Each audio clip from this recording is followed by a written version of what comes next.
Thank you for this welcome and the invitation by Professor Christabel to join this conference by sharing my experience of involvement with bonded labor. I again thank everybody. I'm only sharing the experiences. It is more descriptive, not very analytical or theoretical. I begin with two case studies of two leaders in the movement. One is Muttaya. He is now about 51 years old, and he has from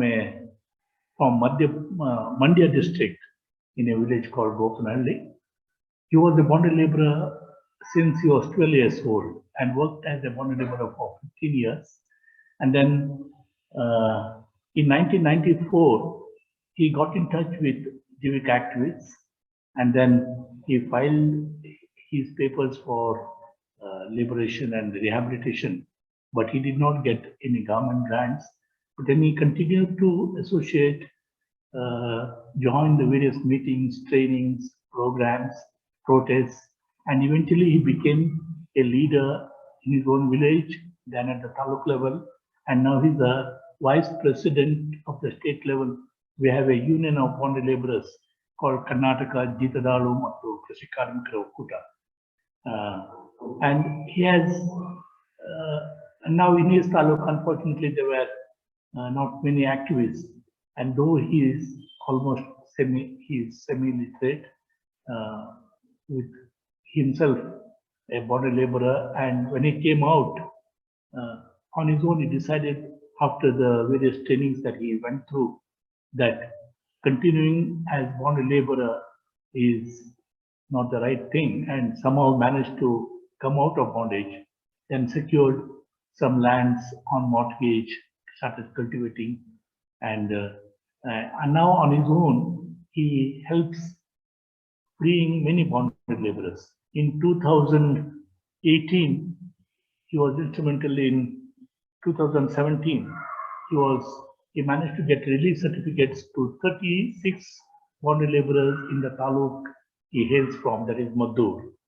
Then in 2018, there was a case of Janaki, who was a bonded laborer. Now she's with her husband Chinnatambi and two children, one boy and a girl. They had migrated, I think, about 10 years back from Tamil Nadu to Maddur, Mandya. And her husband had died about 3 years back. And when they had begun bonded labor in a farm of a politician, they had taken 30,000 rupees. And the landlord, even when after working 10 years, the landlord claimed that those 30,000 are still due.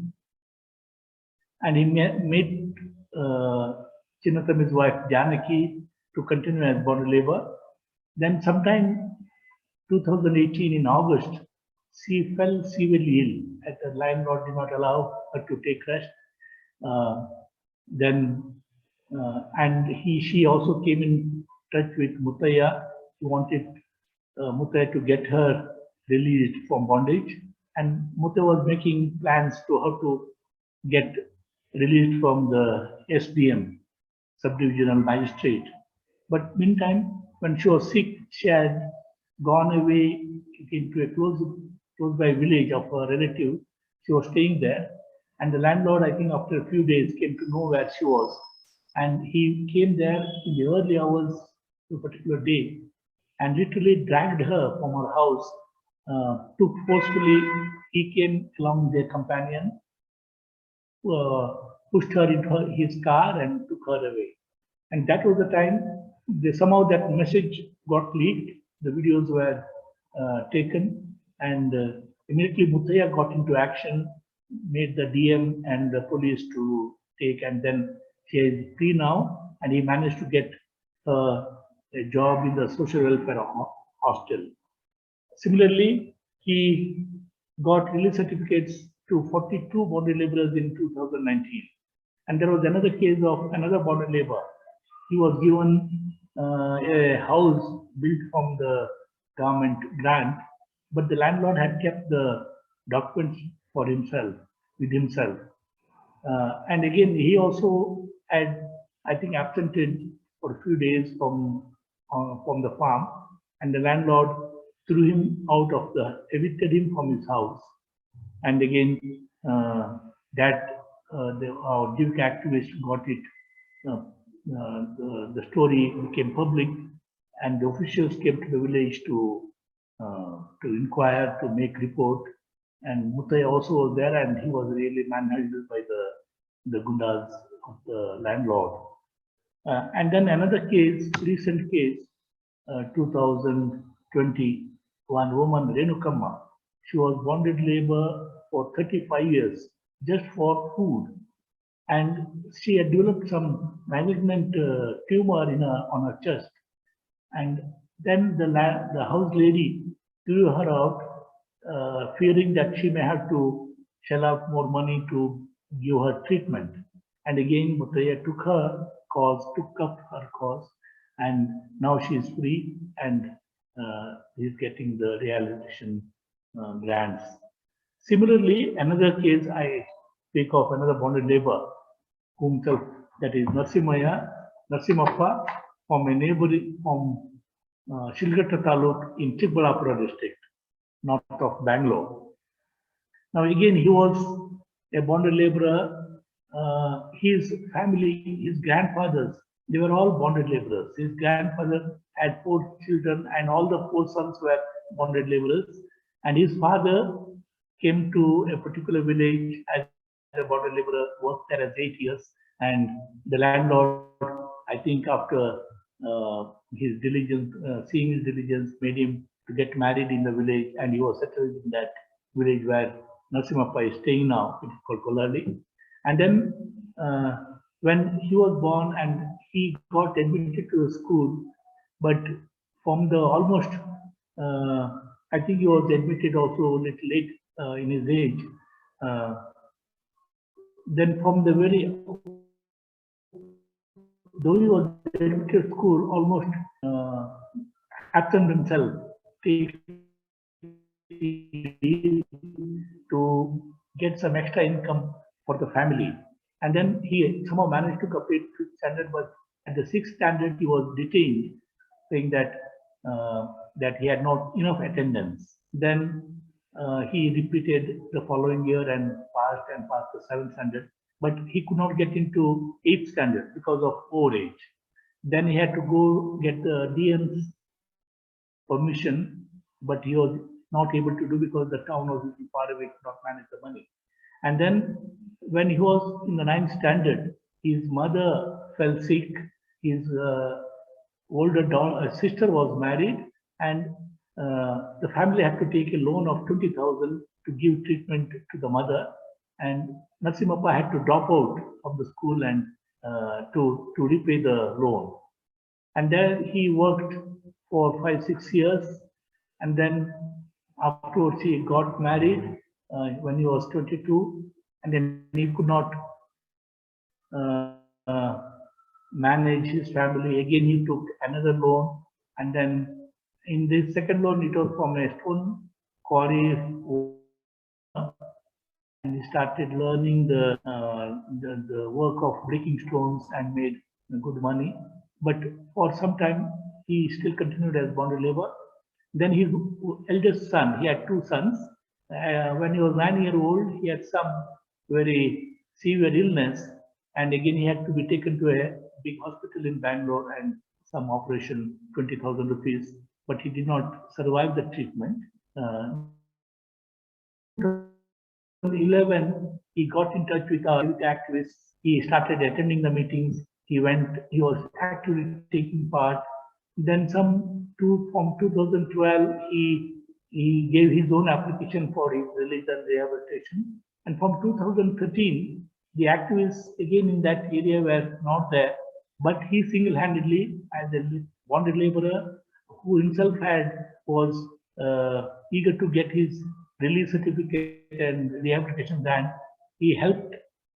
He identified about 140 bonded laborers in his sub-taluk, and then in a neighboring sub-taluk another 70. And but the landlords, a large number, about 700 bond laborers that filed liberation applications for their liberation, but the landlords were up in arms. Almost all of them ganged up and made petitions to the Tahsildar saying, in none of the villages in the taluk there are bonded labor. And then Tahsildar also yielded to their pressure. In spite of that, this Nasimappa organized a big protest, gathering together about 500 bonded laborers in front of the taluk office, Tahsildar's office, and made the SDM to address them. They stayed put there, saying that we will not move till the SDM comes and assures them, gives them release certificate. The SDM came, he assured them, he listened to their stories and agreed that they were bonded laborers and started taking action. And then, because of this bonded laborers initiative, 430 bonded laborers got release certificates in 2019 February. I am giving these two case studies. Like that, there are many other bonded labor leaders who our JEEVIKA activists themselves fight for identifying and getting this release and rehabilitation grants. But along with them, the bonded laborers themselves are taking the leadership role in implementing the Bonded Labor Abolition Act of 1976. Now JEEVIKA, Jeeta Vimukti Karnataka, Bonded Labor Liberation Front, is a movement on bonded labor. Now, when a person takes an advance and to repay the loan, he works to the landlord for wages much below the minimum wages, and without having freedom to work for somebody else. This is bonded labor. Bonded labor is considered that it is mainly found in agriculture and also in brick kilns or stone quarries. But recently, on December 8, 2021, the National Human Rights Commission issued an advisory to all the states and union territories. I think it has come to Kerala also, that bonded labor cannot be restricted to only agriculture and brick kilns, that it is very much found in the call centers, shopping malls, massage parlors, and construction sites, which means the bonded labor so far to a great extent was addressed in the villages, in unorganized sector works, in various types of unorganized sector works. Though the Bonded Labor Act 1976 stipulates that if bonded labor conditions are found in companies, both the manager and the owner have to be punished, or actions have to be taken against them. But I don't think anywhere else so far action has been taken in bonded labor or bonded labor situations in companies or in offices. But the new advisory, I hope it is turned into an order or a much stronger instrument of compliance. I think because it is a mindset of the bureaucrats that and the politicians to a great extent that there is no bonded labor in any place, in any state.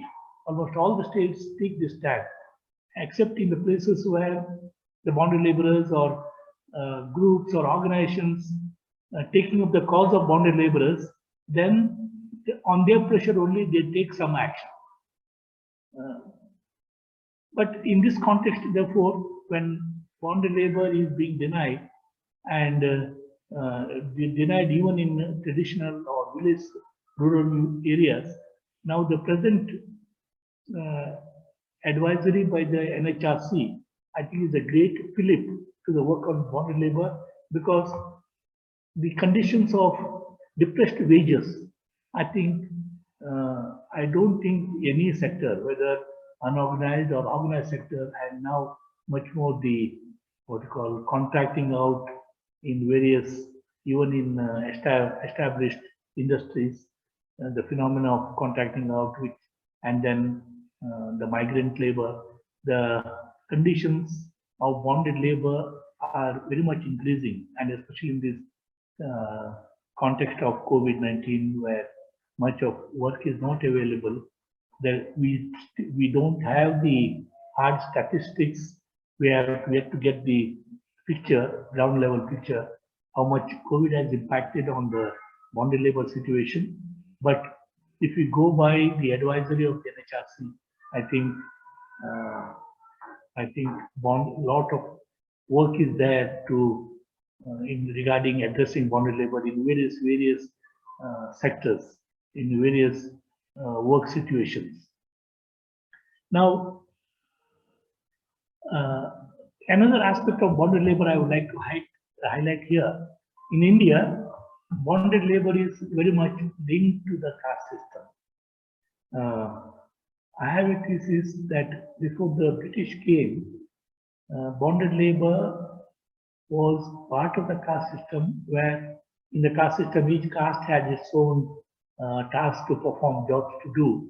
And the Dalits, and wherever the tribals were attached or in contact with the villages, they were made to do all sorts of labor without payment. They were looked after by the landlords, but they were not given, there were no payments, concept of payment.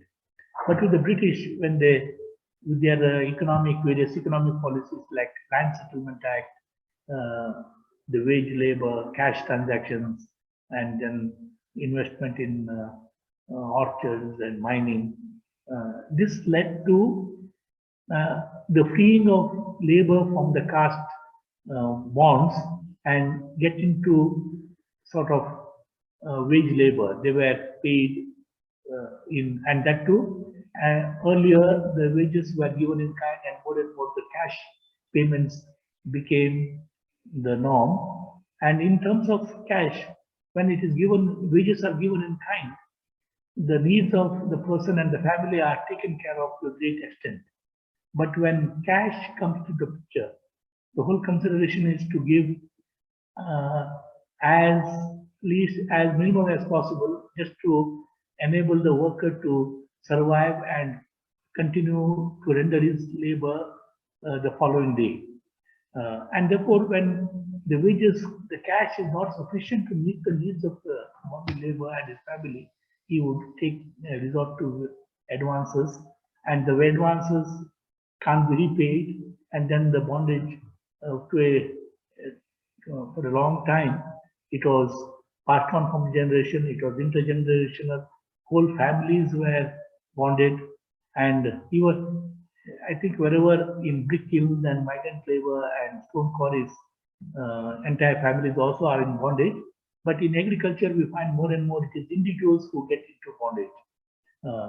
This is and JEEVIKA emerged in this context, and Karnataka, it was, the JEEVIKA was mainly my initiative. I had come in contact with the situation of bonded labor because of a strange situation.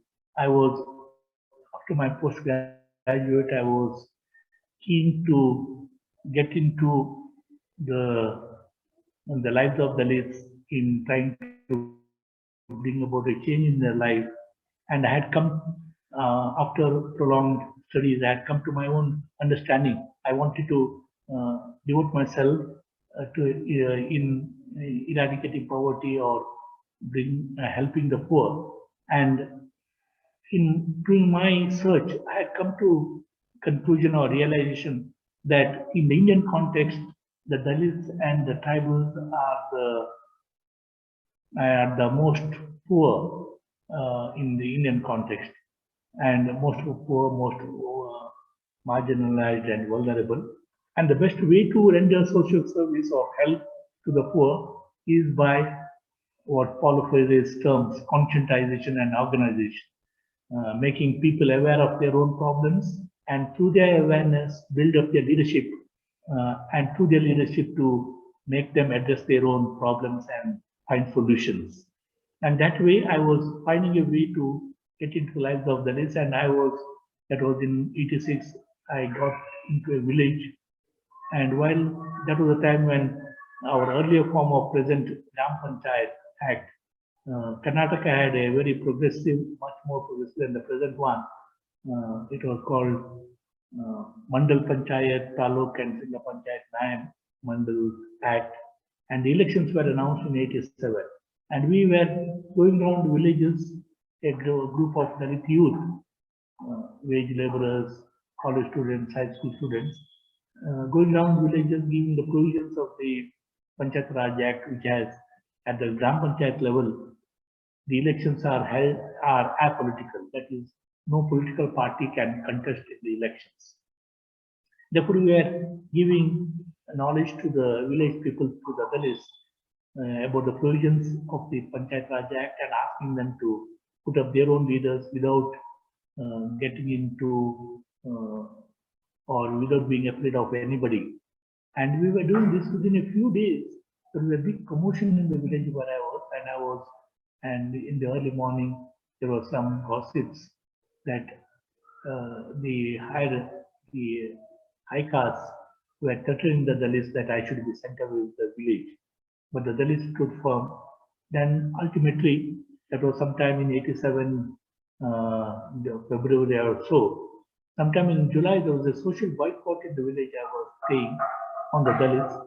And the social boycott is the ultimate weapon against the Dalits when they assert their rights or when they demand that some of the customs have to be abrogated, and the high caste people do not yield, then they impose the social boycott. Their life is made difficult. They are not allowed to access the whatever amenities from the common shops, can't draw water, can't walk on the public road or allow their cattle to graze on the open fields. This went on for a month or so. And literally one day when I was getting into the village, I was literally thrown out of the village. I was just pushed. It was a big village, and that incident was being investigated by the SP of Bangalore district. The SP was a lady, Prabha Rao. When she came to the village to inquire what had happened, she didn't ask me about my work on adult education or of this Panchayat Raj Act. She straightaway asked me how many bonded laborers are there. And when I said I am not aware of the evil in the village, but I said I'll let her know as early as possible. And in the following week, when I gave her a list of 40 bonded laborers, she remarked, her spontaneous remark was, "Now I know why they are against you." And that remark started making me think, and I said, let me find out the ground reality.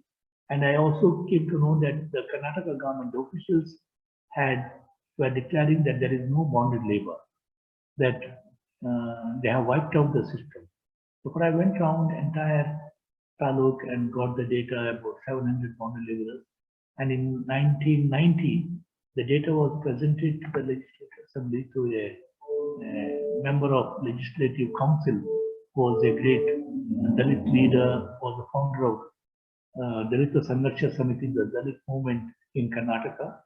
And when the question was raised, the minister concerned immediately acknowledged that the government aware that there was bonded labor still alive, and it was determined to do what was to be done under the law. And the things started moving, and we started organizing the bonded laborers, whom we had identified, the 700 of them, into groups, into union groups, and we developed a number of activities to address the bonded labor, because it was a big task to make the bureaucrats come away from the mindset that there was no bonded labor. It took about 10 years. In 2000, that too, in 2000, there was a case of 5 bonded laborers were chained on their ankles with 15 kg weight chains, iron chains, and they were working on a stone quarry, breaking stones, and the stone quarry belonged to a corporator of Mysore. And they were made to work like this for about 3.5 years. And this situation came to light sometime in June in 2000. And when this news was published, the government was shaken, and government took a stand for the stump. For the first time, government started recognizing our work, and then we, the JEEVIKA activists, quite a few of the bonded labor leaders have been part of the team in giving trainings to the top level bureaucrats, the DMs, SDMs, Tahsildars, and various, even at the lower level, and a number of trainings in all the present 30 districts at the district level and at the taluk level. Trainings were given. The investigating teams were formed, and right now, because of the effort of both the JEEVIKA activists and the union, little over 6,000 bonded laborers have been released and rehabilitated, and about 25,000 bonded laborers have come out of their own initiative and living as independent workers. Now we, in the movement, we follow certain, our main concern in our work is to build up the agency of the bonded laborers. As I already gave the example of the two bonded labor leaders, quite a few of the bonded laborers themselves take up the cause of identifying, bringing to the notice of the government and get them released. We made it follow a human rights approach. One is human rights. We address the human rights of, or the rights of whatever rights related to bonded laborers, beginning with the fundamental right. Our constitution has a provision under the under Part 3 of Fundamental Rights, Article 23, which forbids human trafficking, begar, and other similar forms of bonded labor. And the Bonded Labor System Abolition Act was enacted in 1976. But before that, for 6 months, the ordinance came in force in October 25, 1975, and the Act stipulates that the Act is in existence from October 25, 1975. But it took about 25 years to give effect to a fundamental right which it should not have been. Now, why this delay? I think if not for that was the period when emergency period was there, and it was also it was a part of the program of action of the party in power then, and I think because of that, ultimately the Bonded Labor Act came in existence. If not for this circumstance, which may have curtailed the rights of the political parties or political leaders, but for the poor, number of beneficial legislations emerged during this period, and one of them was bonded labor. And therefore, I think, in spite of, and at the time, that particular period, I think from 1976 to 80, a large number of bonded laborers were identified and released and rehabilitated all over India, but mainly in 12 or 13 states out of the 28 states now, and 7 union territories. Now, this fact itself, I think, why bonded labor is not considered an issue, because I think mainly the politicians and the bureaucrats, and I would call it is a caste class combined class, and also from higher caste, and I think unconsciously they think acting or enacting bonded labor, it will be going against their own class interests or interests of their families. Therefore, we had, along with the bonded labor, the right of bonded labor and the statutory rights, we address the other issues related to that, the minimum and equal wages, the right to work, getting work under NREGA, right to food, right to housing, right to water, right to education, right to health, right against atrocities against the Dalits and SCs, STs, and women, right to get elected to the Gram Panchayat. We work on these in a significant way. Uh, and also we try to promote alternative economic structures by building up self-help groups. Most of the bonded labor in the villages are men and boys. And we build up self-help groups in the family, women in the families of bonded laborers. Just before the COVID, we had about 1,500 self-help groups in 10, 15 taluks. Now, 40K of them are not functioning. We have to revive them.